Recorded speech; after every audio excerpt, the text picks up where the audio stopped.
full speed in the lane, still getting it.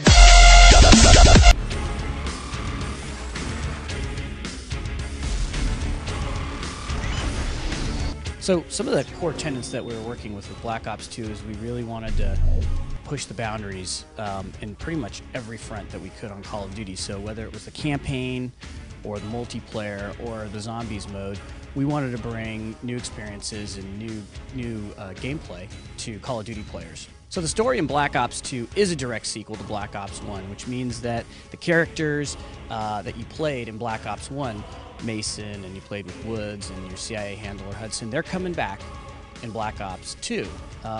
But the thing about Black Ops 2 is that it spans time and it spans generations. And while part of the game takes place in the first Cold War, towards the end of that period in the 1980s, late 80s, the other part, almost 2/3 of the game, takes place in the year 2025. And when you talk about, 2025 and you talk about Black Ops with, sort of the historical settings and the authenticity that we try and create, and then we weave our storyline and our fiction through that, that brings up a lot of questions about what is the year 2025 all about. And we did research on that, working with experts like Peter Singer, who's a senior fellow at the Brookings Institute, to help us craft a plausible near-future scenario where there is a second Cold War. So you have these parallel Cold Wars going on, and what you have is this villain, and he is at the center of this story. And in the first Cold War, as you play through the eyes of the characters that you played in the first Black Ops, you'll see how this villain's motivations came to being, how the monster was created. From the very beginning, we were working with David Goyer. So our director, Dave Anthony, and David Goyer were finishing up Black Ops, and while we were in submission, they were just really excited about what we had created with Black Ops and that fiction that we created and the characters, and there were a lot of stories left untold from that tale, as you know, if you played Black Ops and you watched it all the way through. They started conceiving what they would do with Black Ops 2, and David Goyer, for those of you who don't know him, he is the writer behind The Dark Knight. He created Heath Ledger's Joker, and one of the things they really wanted to do was to be able to not only tell this epic story inside of Black Ops 2 and tell those, the adventures of those characters as they continue to live on, but they wanted to create a three-dimensional villain inside of a Call of Duty game. And they were kind of fascinated with that challenge, and they really wanted to have that character be at the center of this conflict inside of Black Ops 2. And what you'll see is that this villain is literally behind what's going on in this second Cold War as the game plays out.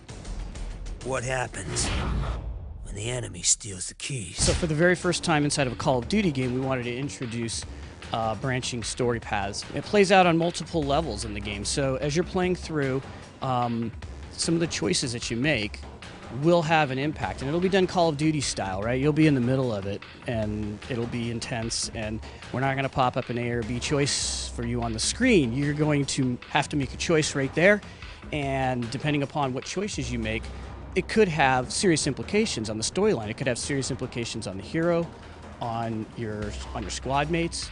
It could have implications on the villain, on his henchmen. There's really multiple story arcs that are going inside of Call of Duty Black Ops, and your choices can affect the outcome of how those are going. So at the end of the game, you'll see how some of your choices have played out, and there are multiple endings. What we did is we wanted to create an entirely new mode. We wanted to introduce non-linear campaign structure. We wanted to introduce sandbox gameplay, things that we wanted to bring to the Call of Duty campaign experience, in addition to sort of that epic and cinematic campaign experience that people have come to expect that we're going to deliver with them in a Call of Duty game. And so with Strike Force modes, there are going to be these conflicts that are going on in the world, and you're going to get the lay of the land, and you're going to hear about these proxy wars that are going on, and you're going to go in with one of your Black Ops teams to take them on. And everything about it is non-linear, so you'll have a choice of which of these Strike Force missions you can take.